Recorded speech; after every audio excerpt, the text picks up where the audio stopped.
On behalf of the team in iheed and our sponsors, Hewlett-Packard, our very kind sponsors, the Mobile Health Alliance, Mama, you're all very welcome to Cape Town. I see lots of friends here who were here last year, and to you, I look forward to catching up with you all during the course of the day, and to new people who weren't here last year, you're very welcome. We hope that to engage people much more this year, and the interactive sessions in the afternoon will help. We really want people to get engaged and to give us your thoughts and to help us as advisors on how collectively we can create a better training sector, community health worker training sector. I suppose the reason we're all here, we're all from very many countries, organizations, continents, backgrounds, and we're all here because we all believe in what we're doing.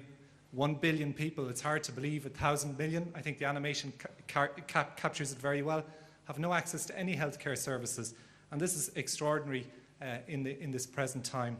And the fact that we still have 8 million children die every year from simple treatable causes, and 350,000 mothers die. If this was happening in lots of our countries, it would be political. But the good news is things are changing fast and rapidly, and a lot of the people innovating in this sector are here in the room. And I know many of you have worked very hard on this over the past years. And I think getting to people with real solutions, real practical solutions that sort out problems on the ground in education and training, now that we have the tools and the technology to do this. So what's happened, what's changed since we met in the room 12 months ago? And how quickly has it happened since we met here last year? We've seen social media change the world utterly in the last 12 months, mobilizing and empowering groups and people and communities in ways that we previously couldn't have imagined, demanding more of their leaders, of their political leaders. And what do people want when they rise up? They want better education and they want better health for their families. It's the aspiration of all of us for our children, and it's the aspiration of people everywhere. It's universal. And then we see the background in the last 12 months. Africa is rising. It's extraordinary. 6 of the top 10 fastest growing economies in the world are in Africa. It's hard to believe. Angola, Mozambique, Ethiopia, Chad, Nigeria, Rwanda, all in the top 10. Who could have imagined this? It's absolutely incredible in a world where there's this global economic crisis everywhere else. So this is Africa's time. Aid budgets are being cut all around, and many of the organizations here in the room are struggling to keep programs going on the ground. And I think this is a real opportunity for us in these hard economic times when we really need to look at things in a different way and be creative about how money is spent. More collaboration, more technology, reaching for scale. And we must do this in a practical and sensible way. And then in the last 12 months, we've seen an extraordinary growth in mobile phone statistics. I mean, we've passed the 700 million mobile phones in Africa in the first quarter of this year. Over 95 million new mobile subscribers in Africa this year. 24 million new broadband subscribers. And then smartphones. You know, there's a lot of cynicism about smartphones, but smartphones rose by 9 million in Africa this year. And the smartphone penetration is now 5.1% versus a global 13%, and expected to rise to 15% by 2015. And then Facebook, you know, the modern phenomenon, 1 billion people on Facebook, but here in Africa, another 4.7 million people signed up. And then something we all use every day, every single one of us in the room, Skype. 35 million people on Skype. It's extraordinary. And yet, you know, in our community health worker training programs, we don't do scale. So, you know, we have these technologies that really do scale. 1 billion people, 35 million people. And you'll hear later about it in the report in terms of the number of community health workers we aspire to treat or to train and those we've trained to date. And then what's happening in a disruptive technology in education in the US with the Khan Academy. 150 million lessons downloaded in short YouTube videos, now translated into dozens of languages and preloaded on Nokia phones with SD cards, preloaded on Intel tablets, just to name 2 platforms that are taking up the content. Education has gone viral. New blended training programs, universities are doing it, small startups are doing it, and it's constantly being iterated month after month. It's moving so fast it's hard to keep up with it. Disruptive technology and business models are changing everything, anything and everything that affects all our lives. And this has to involve the developing world. If we don't do it, a bunch of teenagers in some garage in America are going to do it. And we're going to look really stupid. Last year in this room, we heard about mobile health pilots, pilocytis, as somebody here in the room calls it, the most common disease in mobile health. Today we're going to hear about Uganda, and Uganda has decided to put a moratorium on new community health worker training programs because there's so much duplication, replication between the organizations on the ground. And then we'll hear about content, how training content being developed from the bottom up can have a cost of up to $1 million for one training program. And then how that's not being shared or made open source. And reasons being given: branding of organizations, competitive advantage in further bidding programs, and litigation risk. And many of you in this room want that to change. You know, I've spoken to you individually, we've seen it in the Dahlberg report. And then we'll hear about how by 2014, 75% of all global traffic on mobile phones will be video content. It's extraordinary. So 75% of what we consume will be video content, and at the moment very little of that exists in the health training sector. The expectation is of an increase in penetration of smartphones. As I said, the handset manufacturers are telling us that by 2014, 2015, despite, I suppose, a lot of cynicism in the development sector, that people will be able to afford them. But, you know, there was a time when none of us in the room could afford a plasma TV, you know, and now, you know, you go down, if it breaks, you just go down and buy a new one for $100. So we're, you know, smartphones, tablets coming out of India for $35. It's just going to change everything. And then we're going to hear today from Firdaus Karas, one of the great innovators in the sector of animation and health education over the past 30 years, and we're delighted to have him here to give us his keynote and his thoughts about where we should go with this training sector. And then we're going to hear from Julia Bluestone and her work, her recent literature review in Japaigo, looking at distance training and in-service training, and showing quite clearly in the health sector that distance training is as effective as classroom-based training, which I think is an important milestone. And today I'm also delighted to share with the people here iheed's plans, our future plans to support the work in the sector, in the community health worker sector, by providing iheed Crowd.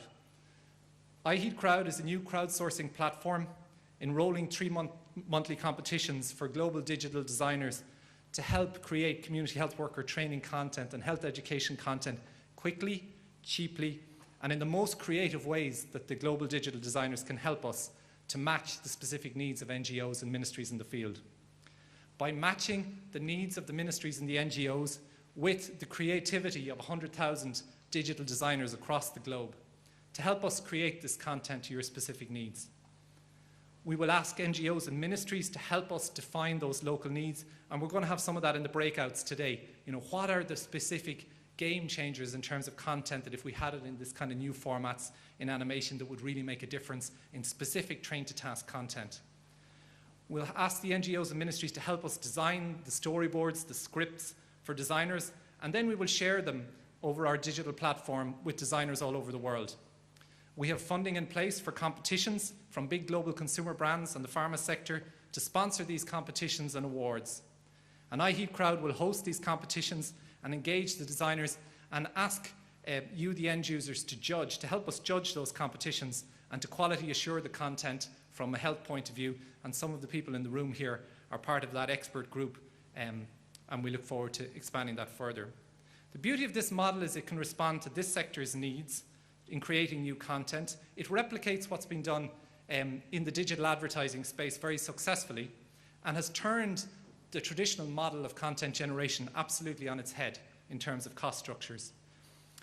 It took Sal Khan of the Khan Academy 4 years to make 3,000 videos in his back room, in his spare bedroom. We can't afford to wait 4 years to create this content. We've launched the iheed beta site, which is ready to roll next week at the Global Animators Festival in Annecy in France, which is the biggest event for the animation community. And we will launch there with a first round of briefs and competitions next week. Today you will also hear from people in the content space like Deb Van Dyke, who's been in great work with the Global Health Media Project, creating new content on her own in a small team out there in the field and working hard. And Medical Aid Films, and we'll see some of their content. And we're really excited to hear about your experiences, lessons learned, what has worked, what won't work, what can work. And over the last 3 weeks, we in iheed did a small experiment. We reached out to, in crowdsourcing, to create a little brief on breastfeeding. And we sent it out. It was a very tight time frame over 3 weeks to a bunch of about 40 or 50 animators, narrowed it down to 3, and you'll see the 3 examples we crowdsourced. The turnaround cost of creating it in this way is a fraction of the normal content creation cost. And of course, it harnesses the absolute creativity of very, very many people. And what do the global digital designers want? They want recognition for their work. Obviously, they want to be involved in something that does social good. They want money, they want financial rewards, they want prizes, and they want to meet other animators who are doing this kind of work. So that is the model of having it rolling in conjunction with major international film and animation festivals where we would have these awards. The sole proviso is very much like Khan Academy and these other models, that the content is available open source for everybody to pull it down. It'll be on Hub and it'll be available to download from our site and to be shared with any of the other knowledge sharing sites that are out there. And I'm very excited today to launch the Dahlberg report, The Power of Technology for Training, preparing the next generation of community health workers, the power of technology for training. It took us a while to come up with that. So we'll be inviting them to the stage shortly to talk about that. And this was supported by a number of groups, by the MDG Alliance, the Bar Foundation, the mHealth Alliance, and we're very, very grateful to all of those organizations to support this work. And I'd like to just mention Jeff Walker, Bill Rigler, Paddy Michelle, Madura Bat, Heiner Baumann, and Tanya Jones, all who inputted. But more importantly, I'd like to thank you guys in the room.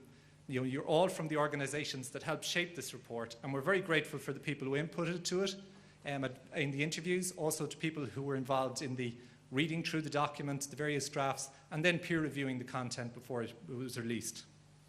And before bringing Vicky and Angela up onto the stage to talk about the report, I'd just like to highlight the hashtag. We can bring it up in a while. And just want to finish on a little story. 2 nights ago, I have 3 children, and my second child, George, is 3 years old. And in the middle of the night, he came into our bedroom in the dark and jumped into the bed, as I know probably happens everyone in the room here at various stages, and has happened if you're past that stage. And he snuggled up beside me in the bed, and he threw his arm around me and went to sleep. And I was lying there in the dark, and I was just thinking about what we're doing. And I could feel his little body against me, as you do, and you know, everyone feels you nearly need to get out of the bed. And I could feel his little breathing in the dark beside me. And I suppose the one thing, I was sitting in kind of rural Ireland, you know, with medical services all around me, with support networks, family, and all of that nearby. And I started to think how lucky I am to have that kind of unconditional love in my life. And the responsibility that goes with that as a parent, which I know every one of you feels.